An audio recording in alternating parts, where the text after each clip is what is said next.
இன்றைக்கி ரொம்ப க்ரீமியாகவும் டேஸ்ட்டாகவும் ஒரு பாஸ்தா ரெசிபி தான். அதை எப்படி செய்கிறதுன்னு பார்த்துடலாமா? நான் இன்றைக்கி 4 பேர்த்துக்கு செய்கிற அளவுக்கு பாஸ்தா எடுத்துக்கிட்டேன். ஸ்டவ் ஆன் பண்ணிவிட்டு ஒரு பாத்திரத்தை வச்சுட்டு கொஞ்சமாக தண்ணி ஊற்றி கொஞ்சம் உப்பு போட்டுட்டு அது நல்லா பாயில் ஆனோன்னே நம்ம எடுத்து வச்ச பாஸ்தாவையும் அது கூட ஆட் பண்ணி நல்லா வேக வச்சுக்கலாம். அது கூட கொஞ்சமாக ஆயிலும் ஊற்றிக்கலாம். வீட்லேயே ஈஸியாக ரெட் சாஸ் செய்கிறதுக்கு 3 காஷ்மீரி வரமிளகா, 2 தக்காளி, கொஞ்சம் பூண்டு போட்டு மிக்சியில் நல்லா பேஸ்ட் மாதிரி அரைச்சி எடுத்துக்கிட்டேன். ஆல்ரெடி நம்ம வேக போட்டிருந்தா பாஸ்தாவும் ரெடி ஆகிடுச்சு. அதை பவுலில் ட்ரான்ஸ்ஃபர் பண்ணிவிட்டு கொஞ்சமாக கோல்டு வாட்டர் யூஸ் பண்ணி அதை ஃபில்ட்ரு பண்ணி எடுத்து வச்சுக்கலாம். வீட்லேயே ஈஸியாக ஃப்ரெஷ் க்ரீம் எப்படி ரெடி பண்ணுறதுன்னு பார்த்துடலாம். ஒரு பேனை வச்சுட்டு ஒரு டம்ளர் பால் ஆட் பண்ணிவிட்டு அது கூட 2 ஸ்பூன் கார்ன்ஃப்ளவர் மாவு ஆட் பண்ணி கட்டி இல்லாமல் நல்லா கலந்து விட்டுருக்கலாம்.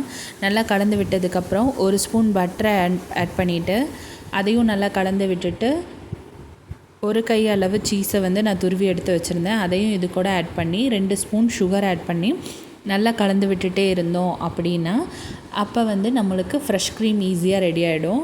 மறுபடியும் பேனை வச்சுட்டு 2 ஸ்பூன் பட்டர் ஆட் பண்ணிவிட்டு அது நல்லா உருகுனதுக்கப்புறம் 10 பல் பூண்டை நறுக்கி வச்சுருக்கோம். அதையும் இது கூட ஆட் பண்ணிவிட்டு 2 சின்ன வெங்காயமும் கட் பண்ணி வச்சுருக்கோம். அதையும் போட்டு நல்லா வதக்கிக்கலாம். இது நல்லா வதங்கி அதோட பச்சை வாசனை போனதுக்கப்புறம் கேப்சிகம் ஆட் பண்ணி நல்லா வதக்கி விட்டுக்கலாம். நான் ஆல்ரெடி ரெட் சாஸ் வீட்லேயே ரெடி பண்ணி வச்சுருந்தேன். அதையும் இது கூட போட்டு இதோட பச்சை வாசனையும் போகிற அளவுக்கு நல்லா வதக்கி விட்டுக்கலாம். இது வதங்கிட்டு இருக்க டைமில் கொஞ்சமாக உப்பு, க்ரீன் சில்லி சாஸும் ஆட் பண்ணி நான் ஆல்ரெடி வீட்டில் செஞ்ச ஒயிட் க்ரீமையும் ஆட் பண்ணி நல்லா கலந்து விட்டு பாஸ்தாவை இது கூட போட்டு நல்லா மிக்ஸ் பண்ணி விட்டுக்கலாம். இது கூட நான் 2 க்யூப்ஸ் சீஸை கட் பண்ணி வச்சுருந்தேன் துருவி. அதையும் இது கூட ஆட் பண்ணி சில்லி ஃப்ளேக்ஸும் பெப்பர் பொடியும் தூவி மூடி போட்டு மூடி வச்சு இறக்கணும். அப்படின்னா க்ரீமியாக ஜூஸியாக ரெட் சாஸ் பாஸ்தா ரெடி ஆகிடுச்சு. நீங்களும் இது போல் ட்ரை பண்ணி பாருங்கள்.